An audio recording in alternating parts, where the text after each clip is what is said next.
آج دیکھیے ہمارے معاشرے سماج کے اندر نبی پاک علیہ السلام کا کیا فرمان عالی شان تھا کہ علم دین حاصل کرنا ہر مسلمان مرد و عورت پہ فرض ہے۔ تو آج علم دین کی دوری کی وجہ سے جہاں عبادات کے اندر بہت زیادہ کمی اور کجی اور کوتاہی رہ جاتی ہے، وہاں معاملات کے اندر بہت زیادہ کمی اور کوتاہی رہ جاتی ہے۔ اب اس کا سائیڈ ایفیکٹ کیا ہوتا ہے کہ جس وقت ہمیں شریعت مطہرہ کا علم نہیں ہوتا تو صحیح طور پہ ہم اللہ کی بندگی اور خدا قدوس کی عبادت بھی نہیں کر سکتے، اور معاملات کا جب ہمیں علم نہیں ہوتا تو معاشرے سماج کے اندر ایک صحیح انسان بن کر کے بھی اپنے لیل و نہار صبح و شام کی دورات نہیں گزار سکتے۔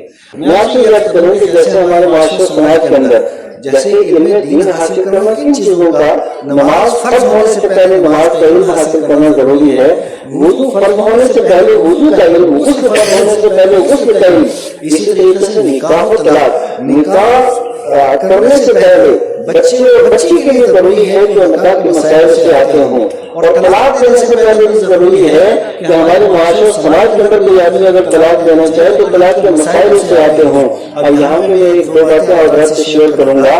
آج اگر دیکھیں کہ یہ طلاق دو طرح کا ہوتا ہے، دو طرح کی ہوتی ہے، ایک طلاق رجعی ہے، ایک طلاق بائن ہے۔ اب طلاق بائن یہ بسا اوقات اس طریقے سے بھی ہوتی ہے مذاکرہ طلاق ہو۔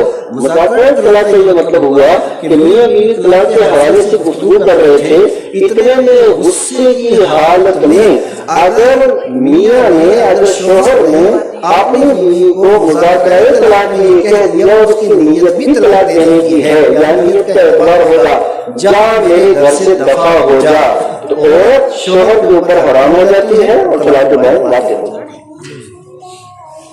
ایمانداری سے مجھے بتائیے کیا ہمارے معاشرے سماج کے اندر اس طرح کی باتیں ہوتی ہیں کہ نہیں ہوتی ہیں؟ اب جب عورت جو ہے وہ حرام ہو گئی، اب عورت کے اوپر طلاق بائن ہو گئی، جب طلاق بائن ہو گئی تو جب تک دوبارہ نکاح نہیں ہوگا تو تب تک تو میں اس کے ساتھ کسی طرح کے تعلقات قائم نہیں کر سکتا۔ اور اسی طریقے سے جو طلاق دینے کا طریقہ شریعت مطہرہ نے رکھا ہے وہ بہت خوبصورت طریقہ ہے، اور اتنی زیادہ کسی مذہب کے اندر میں سمجھتا ہوں پابندی نہیں جتنی اسلام نے اس تعلق سے ہماری رہبری اور رہنمائی کی ہے۔ سب سے پہلے یہ بتایا کہ اگر بیوی اور شوہر ان دونوں کے درمیان اگر اختلاف ہو جائے تو شریعت مطہرہ کا پہلا آپشن یہ ہے، پہلی سیڑھی یہ ہے، پہلا اسٹیپ یہ ہے کہ وہ دونوں آپس میں بات چیت بند کر دے اور وہ سمجھانے کی کوشش کریں گے وہ نہ بولے، اور پھر بیوی آ کر کے منائے گی تو معاملات طے ہو جائیں گے۔ اور اگر اس اسٹیپ کے اوپر بھی معاملات حل نہیں ہو سکتے ہیں، اب دوسرا یہ ہے کہ پھر اس کے بعد شوہر اپنے بستر الگ کر لے، پھر اس کو اگر تھوڑی بہت اگر اس کے شرم و حیا ہوئی تو یقیناً اسے احساس ہوگا اور معاملات یہاں سے سدھر جائیں گے۔ یہ دوسرا اسٹیپ ہے۔ اور اگر یہ بھی نہیں تو تیسرا یہ ہے کہ ایک سازش ایک طرف سے، دوسرا سازش دوسری طرف سے، یہ دونوں آئے اور دونوں کی کاؤنسلنگ کریں، شوہر بھی اور بیوی کی بھی، اور تاکہ یہ دونوں مسائل یہاں پہ حل ہو جائیں۔ یہ تین اسٹیپ ہیں جو طلاق کا لفظ دینے سے پہلے کیے جاتے ہیں، اور پھر اس کے بعد آگے چل کر کے پھر چوتھا اسٹیپ یہ آتا ہے کہ طلاق اگر دینا ناگزیر ہو تو قرآن کہتا ہے طلاق مرتان، کہ طلاق ایک طلاق دے اور ایک مہینے پھر بالکل خاموش ہو جائے، پھر دوسرے مہینے میں دوسری طلاق دے اور تیسرے مہینے میں تیسری طلاق دے، یعنی توہر کے اندر طلاق دے۔ کیونکہ اگر ایک طلاق دے گا تو اس کے بعد آپشن باقی ہے، وہ بیوی اس کے نکاح میں رہ سکتی ہے، دوسری طلاق دے گا پھر آپشن باقی ہے اور اس کے باوجود وہ رہ سکتی ہے، تیسری دے گا تو اس طریقے سے پہلے جو تین اسٹیپ ہیں کم سے کم 3 مہینے ان میں گزر جائیں گے، پھر ایک طلاق دے گا 1 مہینے 4 مہینے ہو گئے، پھر ایک طلاق دے گا کم سے کم 5 مہینے تک یہ آدمی گھر بسانے کی کوشش کرے، اس کے باوجود بھی اگر گھر بس نہیں سکتا اور لاسٹ کی طلاق اگر یہ دے تو قرآن کہتا ہے فَإِنَّ اللَّهَ فَلَا تَحِلُّ لَهُ مِن بَعْدُ حَتَّىٰ تَنكِحَ زَوْجًا غَيْرَهُ۔ اب اگر تیسری طلاق دے دی تو اب اس کی کوئی صورت نہیں کہ یہ دونوں آپس میں اکٹھے رہ سکیں۔ اب اس کا ایک ہی طریقہ ہے کہ پھر وہ عورت کسی دوسرے بندے سے نکاح کر لے، پھر وہ ازدواجی تعلقات قائم کرنے کے بعد طلاق اپنی مرضی سے دے دے، پھر عدت گزارنے کے بعد پہلے والے کے ساتھ نکاح کر سکتی ہے۔ اس کے علاوہ کوئی صورت نہیں ہے۔ حالانکہ شریعت میں تو ہماری یہ رہنمائی کی تھی، لیکن میری بات استاد اللہ کر کے بیٹھے، اس کے پاس آ کر کے بیٹھے، ان مفتیان کرام کے پاس آ کر کے بیٹھے، तो मैं आपको क्या बताऊं, लोग आते हैं जिस वक्त हम उनसे सवाल करते हैं जनाब वाला कितनी तलाकें दी, एक बंदा कहने लगा मैं 300-400 तलाकें दे चुका।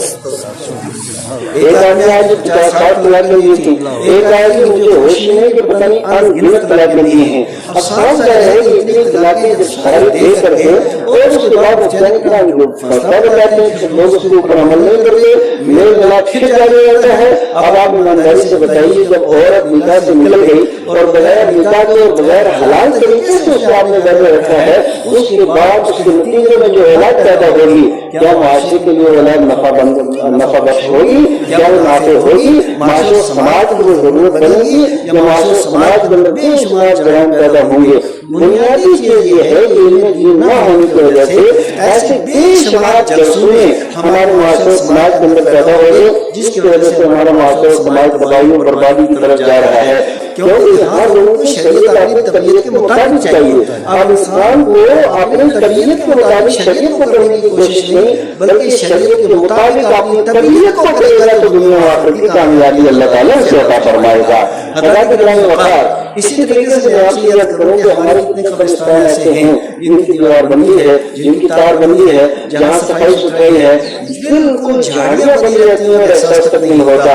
यही हाल मसलों का है, यही हाल गाँव का है, यही हमारी मजबूत होती है। फिर मैं आपसे पूछना चाहता हूँ, जैसे हमारे एजेंडे के अंदर में लिखा हुआ है, आज अगर देखेंगे बसाओ मुसीबतें आ जाती हैं, मुसीबत कभी भी पूछ के नहीं आती।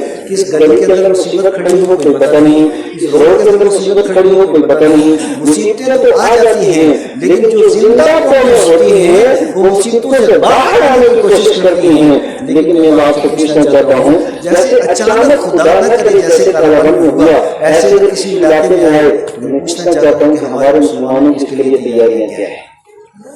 क्या 50-100 आदमी को हम मकान बना करके देने की पोजीशन में हैं?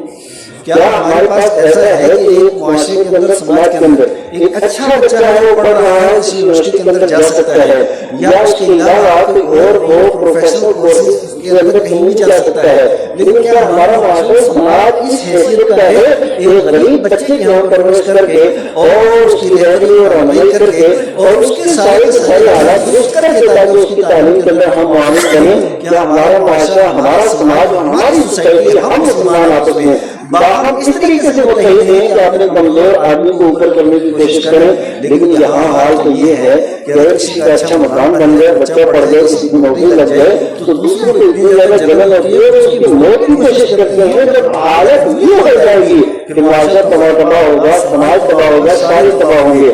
अब हमारा क्या है कि हमारे इंफिरादियत को इज्तिमाइयत के ऊपर तरजीह दी जाती है। ये तो आप देखिए कि मकान इंफिरादी मसला है, हर बंदा बना लेता है। मकान के अंदर की सारी जरूरियात इंफिरादी मसला है, हर बंदे वहाँ कोई कमी कोताही नजर नहीं आती। लेकिन मस्जिद ये इंफिरादी मसला नहीं, इज्तिमाई मसला है। अब जाकर के आप मस्जिदों को देखें, मस्जिद खानी की नमाजी न रहे, यानी न रहे, मस्जिद को बनाने से बड़ी ईमान की हरारत मन अपना पुराना पानी को बसों में नमाज नहीं करना सका। पहली बात यह है कि मस्जिदों की कंडीशन और पोजीशन सही नहीं, लोगों ने मस्जिद बना दी है। सुबह फजर के अंदर चले जाइए, वो 4-5 बेचारे बूढ़े लोग होंगे जिनको रात को नींद नहीं आती। बाकी नौजवान हमारे वो हैं कि जिनकी आंखें खुलती नहीं। ईमानदारी से बताइए कि हरीस चाहिए नहीं जो भी कर रहा है। बिल्कुल सही। हमारे माशरे और समाज के अंदर क्या क्या मजहबी तौर पर आप देखें, समाजी तौर पर आप देखें और उसके अलावा मामला हमारे देखें, हर जगह विवाद पैदा हो चुका है। आखिरकार हमसे गिला शिकवा करते हैं, उलमा आप गिला शिकवा करते हैं, आप उलमा के ऊपर गिला शिकवा करते हैं, तो गिला शिकवा शिकायत मसले का हल नहीं है। आपने आपको बड़ी जिम्मा समझे और बाकी दूसरे को आप बोलिए इल्जाम ठहराएं, ये मसले का हल नहीं है। मैं तो वाजिब तौर पर कहूँगा इसके अंदर कहीं न कहीं कोताही उलमा की भी है, प्रोफेसरों की भी है, डॉक्टरों की भी है और सियासी और समाजी शख्सियत की भी है, आम इंसान की भी है। सबसे पहले आपने गलती तस्लीम करने के बाद उसके बाद हमें एक प्लेटफॉर्म पे आना पड़ेगा।